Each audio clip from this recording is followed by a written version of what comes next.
Release হয়ে গেল ইয়াশ নুসরাতের আড়ি। এখানে উপস্থিত ছিল ছোট পর্দা থেকে বড় পর্দার বহু পরিচিত মুখ এবং সঙ্গে অবশ্যই মৌসুমী চ্যাটার্জি।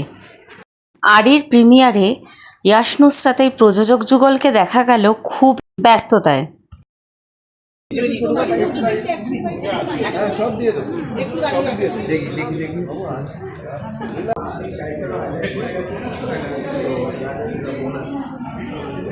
আর এই দিন ছিল মৌসুমী চ্যাটার্জির জন্মদিন, যেটি সবার সাথে পালন করা হলো এই আড়ির প্রিমিয়ারে।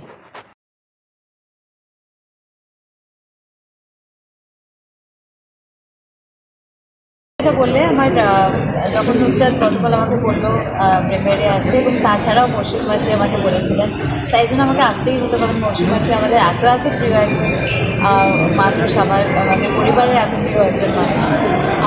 ছোটো বয়স থেকে মৌসুমী মাসির সঙ্গে অনেক যখনই উনি কমেডিতে আসেন তখনই আমাদের দেখা হয়, এবং প্রত্যেকবার আমাদের সুন্দর একটা আড্ডা হয়।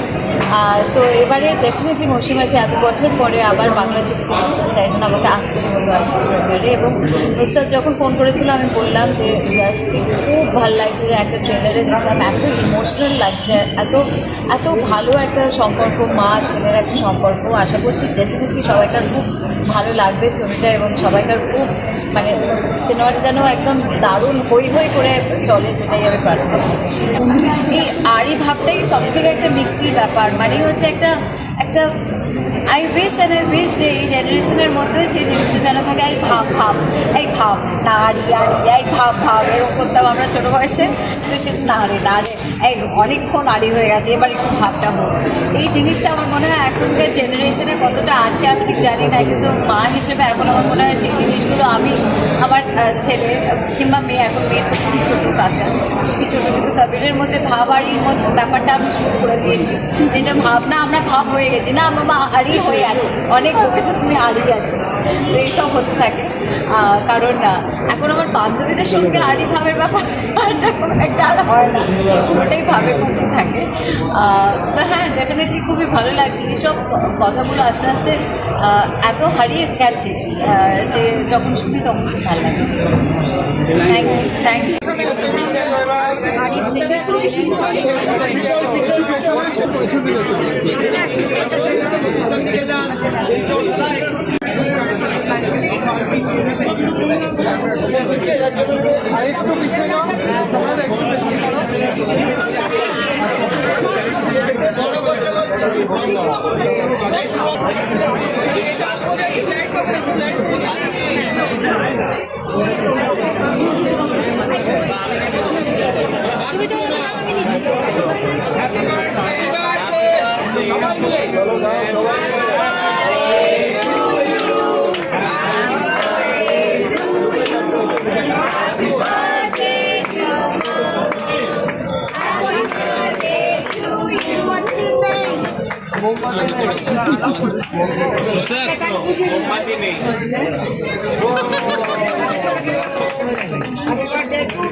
ভাই ঠিক এই রাজদীপ এদিকে চাপেসটা বেশি, মোবাইলগুলো চলে আসছে, আমি নিতেই পারছি না ঠিক করে, জানিস কেউ সরছে না।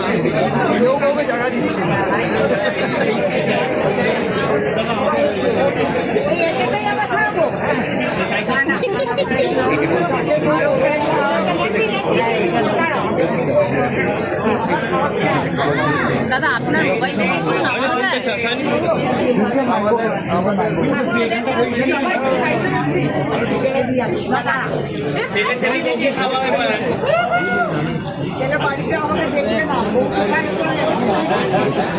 দেখা যাচ্ছে না।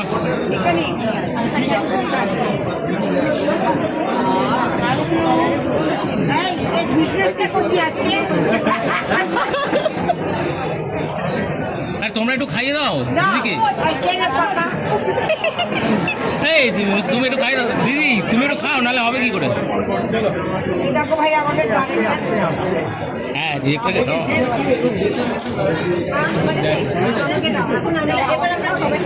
হ্যাঁ হ্যাঁ হ্যাঁ দেখি এ হাত ঢুকেও না।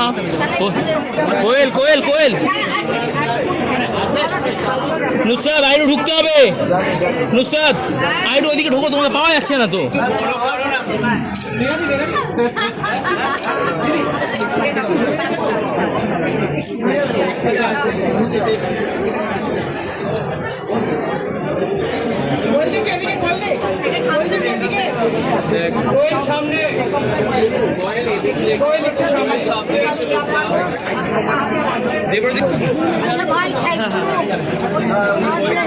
আস্তে আস্তে আস্তে আস্তে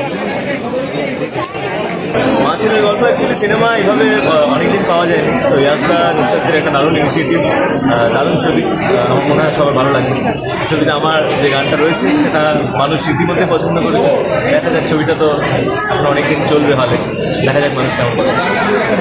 না গানটা থাক, গানটা তো ইউটিউবে রয়েছে, মানুষ ইউটিউব থেকে মাঝে রাতে একা ঘরে ডাকাত পড়েছে, মাঝে রাতে একা ঘরে ডাকাত পড়েছে। Thank you. তোমার টাইটেল সং আমরা শুনতেই পাচ্ছি, কিরকম লাগছে? হাইলি ইমোশনাল এবং অবভিয়াসলি মানে মা এবং ছেলের ছবি, তো সেই ছবির একটা আলাদা মাধুর্য আছে। আমার মনে হয় সবাই দেখবে। তো নুসরাত এবং যশ অনেক অনেক শুভেচ্ছা। আর মৌসুমি যে আছে, মৌসুমিকে নিয়ে আমি কী বলবো, মানে ছেলেবেলা থেকে যার ফ্যান আমি, তার ছবিতে আমি গান করতে পেরেছি, এটা আমার কাছে বিশাল ভালো। Thank you. ভালো ভালো খুব ভালো লেগেছে।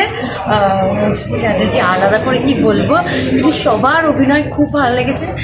সত্যি খুব সুন্দর দেখতে লেগেছে, ভালো, আমার ভালো লেগেছে। গান টান সব কিছু মিলে বেশ ভালো, এন্টারটেনিং, দেখা যায়। অবশ্যই হলে গিয়ে দেখুন সিনেমাটা। দেখো ব্যাকগ্রাউন্ড স্কোর করেছি, দারুণ লেগেছে, সবাই দেখতে যাবে। এটা তো সিক্রেট ছিল। হ্যাঁ, দ্যাটস আ সিক্রেট। আরে বল, জিনিস স্ক্রিনে আসুন, চল সিক্রেট। টাটা। খুব ভালো লেগেছে, যাও। দাদাও একটু বলে দাও। যা বললো একদম ইমোশনাল। সিম্পল গল্প কিন্তু মন ছুঁয়ে যাওয়া। দেখি ম্যাডাম একটু সাইডে, ম্যাডাম একটু সাইডে, ম্যাডাম সাইডে আসুন, ম্যাডাম একটু সরে আসুন। অনেক থেকে কেমন লাগলে একদিকে সব ভাব ভাব ভীষণ ভালো লেগেছে। আরো এরকম ভালো ভালো গাড়ি কেমন লাগলো? গল্প বাংলা ছবিতে দেখতে চাই। Thank you. ভালো ভালো ভালো।